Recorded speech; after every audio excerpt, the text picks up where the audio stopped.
한국의 미사일 지침 종료는 미국과 한국이 협의를 거쳐 내린 것이라고 백악관이 거듭 강조했습니다.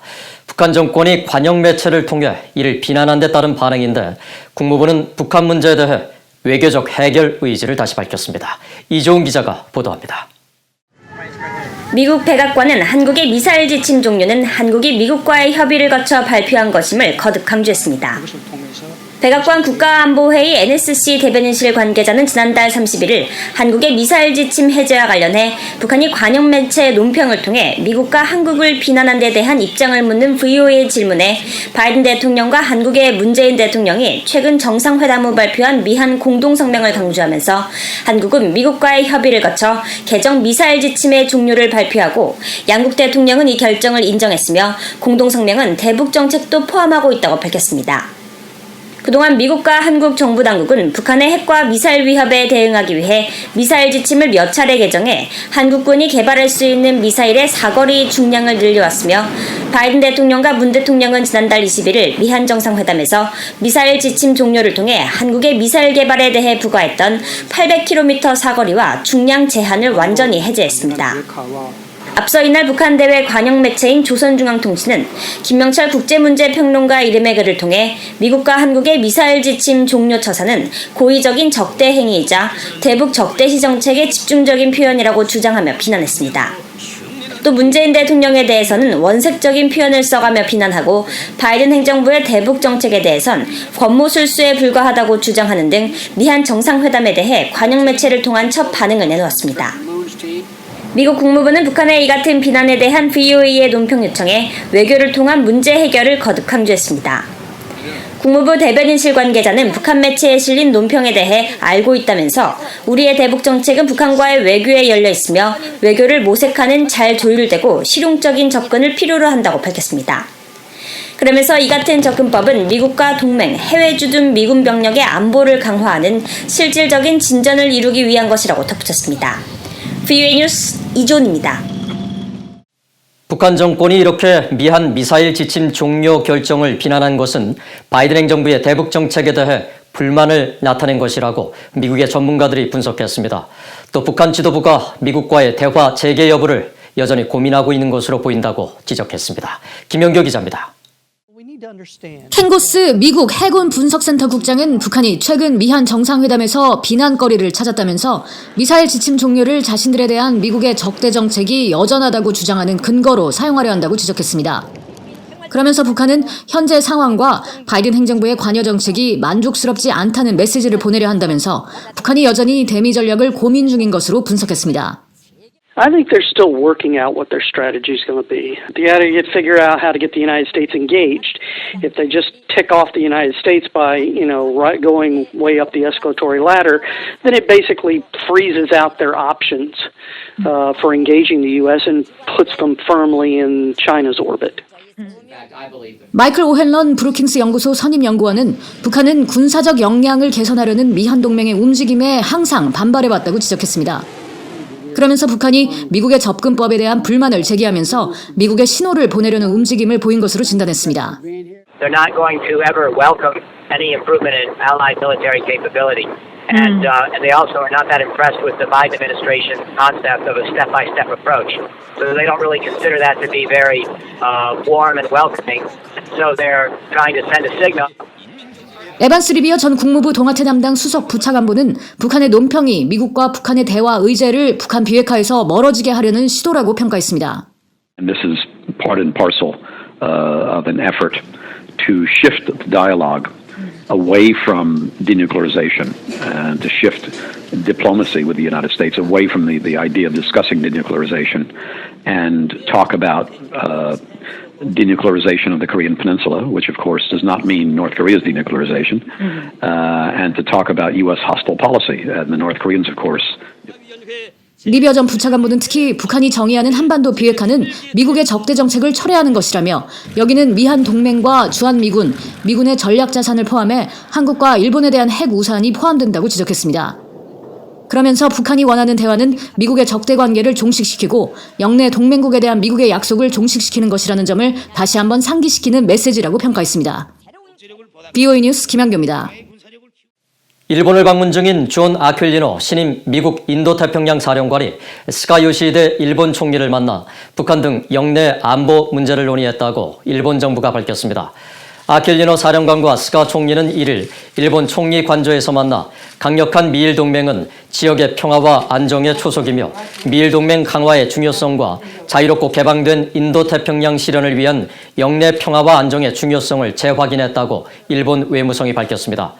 이어 북한을 둘러싼 최근 정세에 대해 의견을 교환했으며 중국의 일방적인 현상 변경 시도에 강력히 반대한다는 데 뜻을 같이 하고 양국이 긴밀히 협력해 나가기로 합의했다고 밝혔습니다. 아퀼리노 사령관은 이에 앞서 모테키 도시미츠 일본 외무상과 만나 첫 해외 순방지로 일본을 방문한 것은 미일 동맹의 중요성을 상징하는 것이라고 말했습니다. 이에 대해 모테키 외무상은 미일 동맹 강화와 자유롭고 열린 인도태평양 실현을 위해 미국과 보조를 맞춰 나갈 것이라고 밝혔습니다. 미국의 현충일인 메모리얼 데이를 맞아 세계 각지에서 추모 행사들이 열렸습니다. 한국 부산의 유엔군 참전용사 기념공원에도 유가족들이 찾아가 낯선 땅에서 자유를 지키다가 쓰러져간 용사들의 넋을 기렸습니다. 또 한국전쟁 참전용사들을 사진 기록으로 남기는 특별 전시회도 부산 유엔 평화기념관에서 열렸습니다. 오택성 기자입니다. 유엔군 참전용사 묘지가 있는 부산 유엔기념공원. 메모리얼 데이를 맞아 미군 참전용사를 기리는 추모식이 열렸습니다. 미군 제향군예 소속 회원들과 참전용사 유가족들이 함께한 추도식에서 이들은 70여 년 전 이름도 존재도 알지 못했던 머나먼 이국 땅에서 오직 자유와 민주주의를 지키기 위해 피 흘리다 싸우다 전사한 미군 참전용사들의 넋을 기렸습니다. We are here today to honor our service members and to remember the sacrifice they have made in honor of duty, honor, and country. 유가족으로 추도식에 참여한 찰스 우즈 미군 제향군인의 지부장은 아버지가 한국 전쟁에 참여했고 자신도 주한미군으로 한국에서 복무했다면서 한국을 지켜온 사실이 자랑스럽다고 말했습니다. I know it's been a blessing that the Americans could come over here and take care of the Korean.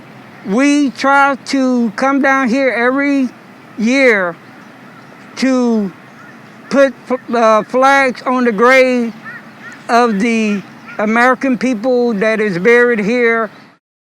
로버트 에이브럼스 주한 미군 사령관도 이날 주한미군 메모리얼 데이 기념식에 참석해 조국을 지키기 위해 헌신한 호국 영령들의 넋을 기렸습니다. 에이브럼스 사령관은 한국 전쟁에서 목숨을 바친 참전 용사들을 기억하고 애도한다면서 이들의 희생이 헛되지 않도록 한국의 평화와 안정을 지키기 위해 최선을 다해 그 희생을 가치 있게 만들어야 한다고 말했습니다. 이런 가운데 전 세계를 돌며 한국 전쟁 참전 용사들의 사진을 찍어 기록으로 만들고 있는 사진작가의 참전 용사 사진 특별 전시회가 부산 유엔 평화기념관에서 열렸습니다. 이번 전시는 참전 용사와 군 장병 등 국가와 인류의 가치를 지키기 위해 봉사하는 다양한 사람들의 모습과 이야기를 다음 세대에 전하기 위해 마련됐습니다. 작가가 지금까지 만난 참전 용사들은 대략 1,400여 명. 그들의 모습 하나하나를 기록해온 작가는 한국전 참전 용사들이 갖고 있는 큰 자부심과 소망을 전했습니다. 그분들이 원하는 메시지 하나거든요. 내가 한국전에 싸웠다는 사실 하나만 기억해달라. 근데 사진과 이야기가 기록이 되고 본인이 잊혀지지 않았다는 거를, 그리고 앞으로 잊혀지지 않다는 거를 확인할 수 있거든요. 라미현 작가는 오는 10월까지 계속되는 이번 전시를 통해 한국전쟁 참전 용사들에게 그들의 용기와 희생의 의미가 절대로 잊혀지지 않을 것이라는 메시지가 전달되길 바란다고 밝혔습니다. VOA 뉴스 오택성입니다. 세계 백신 면역 연합 가비가 백신 공급과 관련해 북한과 계속 협의하고 있다고 밝혔습니다. 가비의 대변인은 이를 VOA의 질문에 대북 공급과 관련해 작업을 계속하고 있다며 백신 전달 가능성이 가까워지면 일정을 공개할 수 있을 것이라고 밝혔습니다. 앞서 한국통일부 당국자는 기자들과 만나 백신 희망 국가는 접종 계획 등 여러 협의가 진행돼야 하고 관련 자료도 제출해야 한다면서 당초 코백스 발표로는 5월 말쯤 1차 공급분을 제공할 수 있을 것이라고 밝혔는데 북한의 경우 그런 협의가 지연돼 일정이 늦어질 것으로 보인다고 말했다고 연합뉴스 등 한국 언론들이 전했습니다. 한편 북한은 세계보건총회 홈페이지에 공개된 74차 연례회의 성명을 통해 다른 국가는 백신을 구하지도 못하는 상황에서 일부 국가가 필요한 분량보다 많은 백신을 확보하고 저장해 백신이 불공평하게 배분되고 있다고 주장했습니다. 북한 정권의 지휘를 받는 것으로 알려진 해킹 조직 탈륨이 지난달 미한 정상회담 기간에 한국의 외교 안보 통일 분야 대북 전문가들을 대상으로 금융 해킹을 시도한 정황이 포착되었습니다. 한국의 사이버 보안 업체인 이스트 시큐리티는 최근 보고서에서 탈륨이 한국 내 시중은행의 공식 안내 메일처럼 위장하거나 설문지 응답 또는 학술회의 참석 사례비 명목으로 미한 정상회담 기간 중 대북 전문가들을 대상으로 해킹을 시도했다고 밝혔습니다. 그러면서 이들이 시중은행의 보안 명세서로 위장한 엑셀 문서를 통해 악성 코드 실행을 유도했으며 가짜 안내 화면에 속아 컨텐츠 사용 버튼을 누르면 개인정보와 금융정보가 유출되도록 하는 해킹 수법을 사용했다고 지적했습니다. 이스트 시큐리티 측은 또 해당 문서에서 북한 프로그래머들이 주로 사용하는 창조라는 단어가 악성 매크로 실행 유도 수법으로 포착됐다며 한국에서는 작성 또는 개발이라는 용어가 주로 사용되는 만큼 유사한 위협에 노출되지 않도록 각별한 주의가 필요하다고 강조했습니다. 여러분 안녕하십니까. 오늘은 북한이 지금 백신을 어떻게 구하고 있는지 또 어디서 얼마나 구하고 있는지 그 문제에 대해서 좀 이야기를 하려고 합니다. 지금 한국도 백신 외교가 상당히 문재인 정권이 문제가 있었지만은 지금은 미국으로부터 백신도 지원을 받고 또 뒤늦게 이제 백신을 많이 확보해가지고 백신 접종이 집중적으로 이루어지고 있는 상황입니다. 저 같은 경우에도 이제 2주 뒤에 백신을 지금 접종 예약을 해두고 있는 그런 상황입니다. 그러니까 지금 이 코로나 사태라는 것은 완전히 새로운 전염병이었기 때문에 세 단계로 우리가 이것을 대응해 나가야 된다 이렇게 봐야 되겠습니다. 처음에는 우선 격리 조치를 해야 되죠. 그래서 사회적 거리두기라든지 이런 방식을 통해서 우선은 접촉을 막아야 된다는 얘기죠. 그리고 이제 두 번째로는 백신이 개발됐기 때문에 백신을 빨리 구해서 접종을 해야 됩니다. 첫 번째에서 성공을 했다고 하더라도 두 번째 백신을 제대로 구하지 못한다고 한다면 상당한 어려움을 겪게 되는 것입니다. 지금 대만이 그러한 경우다 이렇게 볼 수 있습니다. 대만은 이 코로나가 발생했을 때 초동 대응이 굉장히 좋았습니다. 그렇게 해서 코로나 확진자 숫자도 굉장히 적었고 굉장히 높은 평가를 받았습니다. 그런데 두 번째 단계로 들어오면서 대만은 백신을 제때 구하지를 못해가지고 지금 확진자 숫자가 계속 나오고 있지만은 거기에 대한 대응이 늦어짐을 해서 차이잉은 총통의 리더십에 커다란 타격이 오고 있습니다. 그리고 세 번째는 이제 치료가 될 겁니다. 지금 두 번째 이 단계를 지금 보게 되면은 북한의 경우에 그러면 백신을 어느 정도 확보를 하고 있는가, 어떤 루트를 통해서 확보를 하려고 하는가, 이게 이제 커다란 하나의 우리 관심이 되겠습니다. 북한의 경우에는 우선 코로나가 생겼을 때 바로 그해 1월 달에 북중 국경을 완전히 봉쇄를 해버렸습니다. 그래서 지금 1년 한 반 정도 봉쇄가 되어 있는 상태이고 북한 내부가 그래서 경제가 굉장히 어려운 상황입니다. 이제 북한도 결국은 이걸 봉쇄만 해둘 수는 없는 것이죠. 그래서 결국은 백신이 지금 만들어졌기 때문에 백신을 확보하기 위해서 북한도 움직이고 있는 것이 지금 확인이 되고 있습니다. 우선 그 내용을 국내외 모든 그 내용을 좀 종합해서 제가 여러분께 오늘 말씀을 드리겠습니다. 우선 5월 1일 날 한국의 통일부가 북한의 코로나 백신 확보 현황에 대해서 기자들에게 설명을 했습니다. 자, 자유아시아 방송이 보도한 내용을 보게 되면 북한은 이 국제 백신 공동 구매 배분 프로젝트입니다. 그걸 이제 코백스 퍼실리티라고 이렇게 부르죠.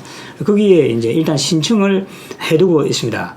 지난 2월 달에 신청을 했고, 이 코백스 퍼실리티를 통해 가지고 199만 회분입니다. 약 200만 회분을 배정을 했다고 하는 것이죠.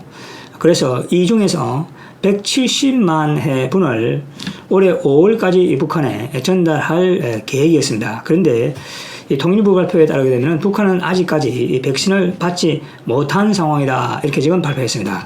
북한이 지금 이 코백스 백신을 받지 못한 것은 인도 사태 때문입니다. 인도는 지금 수십만 명의 확진자가 나오고 있고 수천 명이 지금 죽는 상황이죠. 그렇게 되니까 인도가 백신 생산의 최대 기지인데 거기에 생산 차질이 지금 빚어지고 있습니다. 지금 통일부가 이야기하는 것처럼 5월 달에 전달하려고 했지만은 그것이 전달되지는 못했고 지금 상황으로서는 7월 달에도 전달되기가 굉장히 어려운 것 아닌가 이런 전망이 나오고 있습니다. 자, 그래서 지금 계속해서 코백스와 북한이 백신 지원에 대한 협의가 진행 중인 것으로 지금 알려지고 있습니다. 그러니까 코백스로부터 백신 지원을 받기 위해서는 코백스가 요구하는 그러한 요건을 충족을 시켜야 될 겁니다. 그러니까 신청서를 내면 신청서를 받아가지고 그것을 이제 검토를 하게 되겠죠. 그리고 이제 실행 계획에 들어가게 되면 또 그걸 또 북한이 내놓아야 됩니다. 한국도 이제 이 코백스를 통해서 일부 신청을 해두고 있습니다. 한국은 큰 문제가 없는 상황입니다. 자, 그래서 여기 지금 보게 되면은 가비라고 해가지고 세계 백신 연합회가 있습니다. 세계 백신 연합회 가비 대변인은 5월 20일 날 한 언론과의 인터뷰에서 이렇게 이야기했습니다.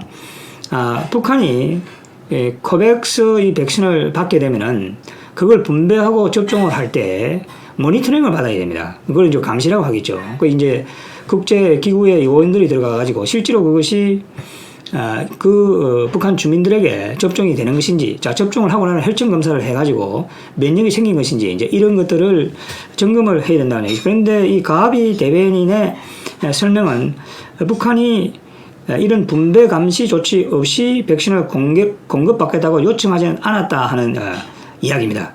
그런데 문제는 지금 북한의 세계보건기구와 UN 아동기금, WHO, 유니세프 그 직원들이 한 명도 남아있지 않는 상황이라고 합니다. 그러니까 북한은 아주 비밀스러운 국가이기 때문에 국제기구의 이 요원들이 들어가 있는 것조차도 굉장히 부담스러워하죠.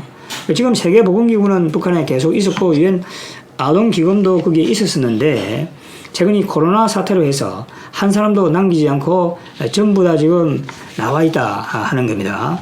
자, 그래서 이 가비 대변인의 이 이야기와는 달리 일본의 교도통신이 어떤 보도를 했느냐면은 제가 조금 전에 말씀드린 대로 북한은 굉장히 비밀스러운 국가이고 외부의 사찰이 이제 사찰보다 감시죠. 그 이제 감시라기보다 이게 이제 체크를 하는 거니까요, 그죠? 체크를 하는 걸 굉장히 꺼린다. 그래가지고 교도통신은 가비와 이제 이 분배를 하는 그 감시를 꺼린다는 이 교도통신 보도에 대해서 가비와 코백스는 해당 정보를 확인해 줄 수 없다 이렇게 지금 이야기를 했습니다. 그러니까 아마 북한이 쉽게 이러한 그 백신 접종 현황을 국제기구 그 요원들이 들어가서 할 때 그걸 모니터링을 허용하지는 않을 것 같습니다. 자, 그렇게 된다고 한다면은 북한으로 들어가는 그 백신은 차일피일이 더 늦어질 가능성을 배제할 수가 없습니다. 그러니까 북한은 핵 문제와 관련해서 사찰을 받을 때도 그렇고 지금 국제 원자력 기구 사찰을 받을 때도 상당히 국제적인 기준에 맞지 않는 그러한 행동을 해왔죠. 예를 들면은 국제 그 원자력 기구하고 사찰을 받겠다 해놓고 그 북한이 이야기하는 사찰을 하고 미국이라든지 원자력 기구가 이야기하는 그 사찰이 다른 겁니다. 북한이 이야기하는 사찰이라는 것은 그 사찰단을 갖다가 버스에 태워가지고 영변 핵시설을 그냥 한 바퀴 쭉 이렇게 돌려보는 그게 사찰이라는 이야기죠. 그거는 국제사회가 받아들일 수 없다는 얘기죠. 그러니까 지금은 북한이 굉장히 불리한 처지에 있기 때문에 과연 이 코백스 퍼실리티드 백신을 공유를 받았을 때 그 모니터링을 허용하지 않을 것인가? 자, 그건 제가 보기엔 굉장히 어려울 것으로 이번에는 보입니다. 상당히 북한이 지금 불리한 입장에 있기 때문에 그 문제가 가비와 지금 세계보건기구 그리고 코백스하고 긴밀하게 논의되어야 될 문제다 이렇게 봐야 되겠죠. 자, 한 가지 분명한 것은 1년 반이 지금 지났습니다. 지나고 북한이 더 이상 국경을 봉쇄해 둘 수 없는 그런 상황에 있습니다. 그러니까 결국은 국경을 트게 된다고 하면은 그 백신을 맞히지 않고서는 국경 봉쇄를 풀 수가 없는 거죠. 그렇다고 해서 국경 봉쇄를 풀지 않으면은 경제가 점점 더 어려워져 가지고 이게 상당히 김정은 정권에게 치명타를 줄 수 있다고 하는 얘기죠. 북한 보건 인프라는 지금 탈북자들 중에서 그 문제를 담당했던 그분들의 이야기를 들어보면은 굉장히 취약합니다. 취약하기 때문에 과연 이 김정은 정권이 장기화되고 있는 이 코로나 위기를 넘길 수 있을 것인지 이제 이게 하나의 문제라는 얘기입니다. 자, 그 다음에 이번 5월 27일 날 오늘 이제 6월 1일입니다. 제가 아까 5월 1일로 잘 말씀드렸는데 6월 1일 날 이제 이 통일부가 이걸 발표를 했고요. 그 다음에 5월 27일 날 미국에 KEI라고 있습니다. 코리안 엔터프라이즈 이제 KEI에서 하버드 대학의 박기범 교수님하고 거기에 있는 KEI의 담당자하고 화상 인터뷰를 한 게 있습니다. 그게 이제 30분 정도 됩니다. 그게 이제 영어로 되어 있기 때문에 제가 그걸 여러분들을 위해서 다 봤습니다. 봤고 제가 링크를 걸어드린 게 여러분께서 보시기 바랍니다. 조금 전에 통일부가 한 이야기하고 커다란 차이는 없습니다. 그게 이제 몇 가지만 조금 통일부가 발표한 거하고 다른 것은 이런 겁니다. 지금 북한이 확보하고 있는 그 코백스 퍼실리티로부터의 백신이라는 것은 북한 인구의 20%에 해당이 된다는 겁니다. 연말까지 북한이 그걸 지금 지연되고 있지만 그걸 받아들인다고 하더라도 20%밖에 안 된다는 얘기죠. 그러면은 한국이라든지 일반적으로 우리가 집단 면역이 하는 것이 인구의 70%가 접종을 받아야 되죠. 그러니까 북한은 연말까지 20% 확보되어 있기 때문에 50%를 더 구해야 된다고 하는 겁니다. 지금 이걸 어디서 구할 것인가 하는 것이죠. 그게 이제 북한으로서는 커다란 관건이 하는 얘기입니다. 그러니까 코백스 퍼실리티로부터 5월까지 들어가기로 했는데 그게 늦어졌고 7월 달도 지금 될지 안 될지 모르죠. 그 이후에 들어가서 20%가 맞는다고 하더라도 북한 내부에는 집단 면역이 이루어지기 어렵다고 하는 이야기입니다. 그러면 이거는 금년을 넘길 수밖에 없다고 하는 얘기죠. 그러면은 이 봉쇄 조치가 2년간 계속된다. 자, 이게 지금 2년간 계속이 돼가지고 북한이 견딜 수 있을까요? 이게 상당히 이제 미지수다는 얘기죠.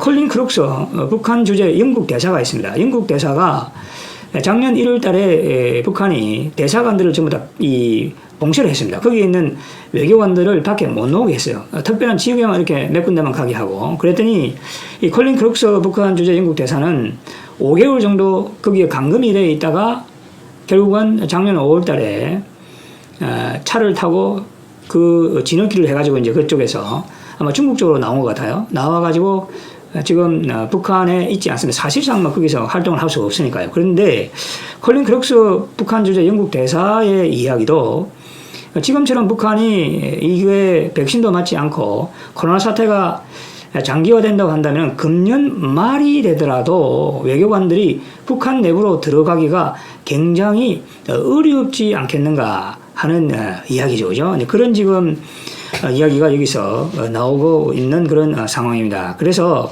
북한이 과연 집단 면역을 실시하는 데는 지금으로 봐서는 상당한 시간이 걸릴 것으로 이렇게 보입니다. 자, 그 다음에 한 가지 이제 또 다른 이야기가 나오는 게 중국이 만든 시노팜이라는 것을 북한이 과연 도입할 것인가 하는 겁니다. 여기에 대해서도 이 국제보건 전문가들은 상당히 회의적으로 보고 있습니다. 그래서 이제 북한 관련해서는 여러분 우스갯소리도 나옵니다. 미국이라든지 이제 이런 이 선진국가의 경우에는 지도자들이 먼저 맞죠. 백신을. 그러나 북한과 같은 이런 독재국가에서는 주민들을 먼저 맞힌다고 하는 얘기죠. 맞춰가지고 이제 그 문제가 후유증이 없는가 보고 이제 김정은이 하고 지도자들이 맞는다는 겁니다. 그래서 얼마 전에 북한 김정은 등 고위 관리들이 중국이 만든 시노팜을 맞았을 것이다 이런 이야기 흘러나왔습니다. 그러나 국제 방역 전문가들은 북한 체제의 특징으로 볼 때 그랬을 가능성은 굉장히 낮다 이렇게 지금 이야기를 하고 있습니다. 북한의 백신이 이제 20% 정도 확보된다고 하더라도 북한은 첩첩산중입니다. 그걸 이제 맞추려고 한다면은 또 주사기라든지 그와 관련된 의료 기기가 이런 필요하겠죠. 그거 이제 북한으로서도 또 커다란 문제입니다. 지금 국제 이 방역 전문가들이 이야기하는 것은 북한이 지금 1년 반 넘게 국경이 완전히 봉쇄되어 있기 때문에 의료시설과 관련된 이 부품들이 제대로 들어오지 않는다고 하는 얘기입니다. 그러니까 그 보건 인프라가 계속 지금 어려워지는 그런 상황으로 가고 있다고 하는 얘기죠. 그리고 중국과의 지금 무역이라는 것도 거의 70% 80%가 줄어든 그런 상황인 것이죠. 자, 그래서 이 북한의 이 지금 코로나 사태가 장기화된다고 할 경우에는 상당히 지금 북한이 어려워질 것이다. 그리고 지금 KI의 그 토론회를 보니까 북중 국경 지역에서 일하는 북한 주민들의 경우에는 이미 할 수 없이 중국 시노팜이라는 백신을 접종했을 가능성이 굉장히 많다. 이런 지금 이야기가 나오고 있습니다. 자, 그래서 지금 북한이 200만 회분입니다. 그걸 이제 요청했고 5월달에 70만 회분을 지금 인도 받을 예정인데 그게 지금 늦어지고 있다고 하는 것입니다. 자, 지금 백신은 여러분 잘 아시다시피 세 가지 방식으로 지금 구할 수 있습니다. 뭐냐면은 화이자처럼 개인 제약사가 개별 제약사가 스스로 투자해서 개발한 것이죠. 그거는 이제 정부가 사야 되겠죠. 두 번째로 미국처럼 초고속 작전을 해가지고 제약사에다가 미국 정부가 국가 돈으로 지불을 하고 그걸 선구매 행식을 하는 얘기죠. 그리고 백신이 개발이 되게 되면은 미국 정부가 먼저 그걸 확보하는 두 가지 방식이 있고 조금 전에 말씀드린 코백스 퍼실리티가 있습니다. 세계적으로 이제 후진국들, 가난한 국가들이 이 방식을 통해서 지금 백신을 고려하고 있고 북한은 그런 지금 코백스 퍼실리티를 통해서 백신을 지금 구하고 있다 하는 것이죠. 그 다음에 여기 코백스 퍼실리티에 기부금으로 백신을 구매하는 프로그램이 있다고 합니다. 그래서 그 기부금이 들어오게 되면은 거기서 백신을 구해서 그것을 가난한 지금 어려운 국가들에게 무상으로 백신을 지원해 주는 것입니다. 자, 이게 지금 북한과 관련돼 있는 백신의 현황입니다. 제가 계속해서 이 북한 백신 현황은 파악을 해서 여러분께 그때 말씀을 드리려고 합니다. 지금 제 말씀을 이제 제 이야기를 듣고 이제 우리 세상에 보시는 분들이 당장 이제 하시는 말씀은 그겁니다.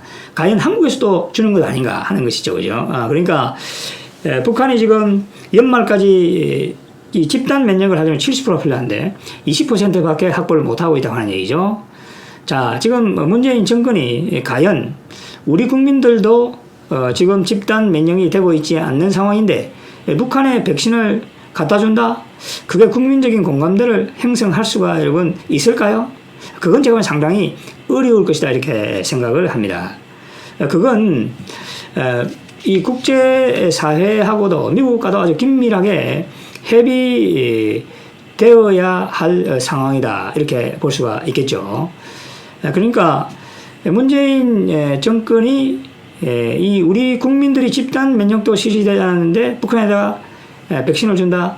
이건 국민적인 반발에 부딪힐 가능성이 높습니다. 지금 한국이 아주 급속도로 백신 접종이 이루어지지만은 우리 정부 당국도 11월 달로 지금 이제 집단 면역 그리고 국민 한 70%가 맞는 걸 예상을 하고 있기 때문에 설령 그렇게 된다고 하더라도 어차피 그 기간은 내년으로 넘어갈 수밖에 없는 건데 그러면 꼬박 북한은 2년간 지금 이 봉쇄를 해야 되는 그런 상황입니다.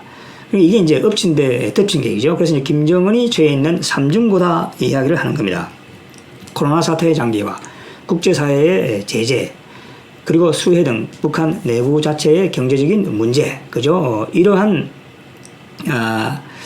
그게 이제 북한 내부의 상황이다 하는 것이죠, 그죠? 그걸 이제 이야기 되겠고, 그 다음에 이제 국제 또 방역 전문가들이 지적하는 게 뭐가 있느냐면은 북한이 말이죠. 지금 2년간 이렇게 백신도 맞지 않고 있는 상황이라고 한다면 혹시 북한 내부에서 변종 바이러스가 생길 수 있다고 하는 겁니다. 자, 그렇게 되면 그건 북한 내부뿐만이 아니고 그게 또 중국에서 그게 퍼졌던 것처럼 북한으로부터 북한발 또 이제 변종 바이러스가 퍼질 가능성도 배제할 수 없다고 하는 얘기죠. 그래서 이제 국제 방역 전문가들은 굉장히 거기에 대해서 우려를 표시하고 있다 하는 것을 제가 말씀을 드립니다. 그래서 역시 참 이 전염병이라는 하는 것이 김정은 정권에게 아주 커다란 지금 타격을 주고 있는 것만큼은 분명합니다. 김정은이 지금 정권을 잡아가지고 이 지금 북한을 이 지배한 지가 벌써 10년이 됐습니다. 그러니까 김정은의 10년이라고 하는 것은 그야말로 잃어버린 10년입니다. 성과가 아무것도 없습니다. 그리고 코로나 오니까 거기에 대해서 아무런 대책도 세우지 못하고 그냥 철저하게 봉쇄를 해놓고, 그죠? 또 제재를 풀려고 한다면은 핵을 포기를 해야 될 텐데 핵은 포기도 하고 있지 않고, 그죠? 그리고 그러면은 경제를 개방이라는 걸 해야 될 텐데 그건 또 안 하죠. 할 수 없는 그런 자체 모순이 있는 거 아닙니까? 그죠? 그게 바로 3대 세습을 하게 되면 그런 겁니다. 도이모이라든지 했던 그 베트남의 지도자라든지 덩샤오팽 같은 경우에는 마오쩌둥을 비판하고 1986년 도이모이를 했던 그 베트남의 지도자들은 판반둥이라든지 르둑토 이런 사람들을 비판하지 않았습니까? 해가지고 이제 개방으로 나섰는데 김정은이는 그렇게 할 수가 없어요. 자기 할아버지가 아버지를 비판하면 자기 권력의 기반이 무너지니까. 그러니까 김정은은 그야말로 딜레마에 빠져 있는데 이러지도 못하고 저러지도 못하고. 그게 이제 김정은 정권이 굉장히 취약하다 하는 겁니다. 자, 지금 이 북한 내부의 상황을 또 알려주는 이 소식이 있습니다. 평양에 지난 5월 중순부터 말이죠. 그 시내 전체에 전기가 공급이 된다고 그래요. 24시간.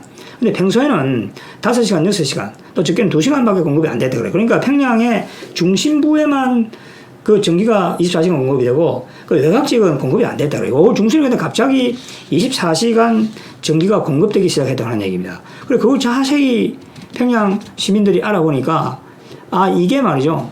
평양과 평양 주변에 있는 공장들이 전부 다 북한말로 기업소들이 문을 닫아버린 겁니다. 그래서 전력이 남아도는 겁니다. 그래서 결국은 공장이 문을 닫으니까 평양 시내에다가 이제 전기를 24시간 공급하게 되는데 지금까지 컴컴한 데 살고 있던 평양 그 일부 시민들이 이 전기가 들어오니까 좋기는 좋은데 또 이야기를 들어보니까 지금 이게 조금 전에 말씀드린 코로나 때문에 1년 반 넘게 이거 봉쇄를 해놓으니까 원자재고 원료가 들어오질 않아가지고 공장 가동이 완전히 여러분 중단이 되어버린 겁니다. 그러니까 전기가 남으니까요. 전기가 지금 남으니까 이거 주민들에게 공급을 하는 겁니다. 그러니까 북한 주민들이 말이죠. 한편으로는 이렇게 하면서 이게 결국은 전력난이 좋아졌다 이렇게 좋아할 일이 아니라는 얘기. 이건 굉장히 오히려 더 위험한 일이라는 얘기죠.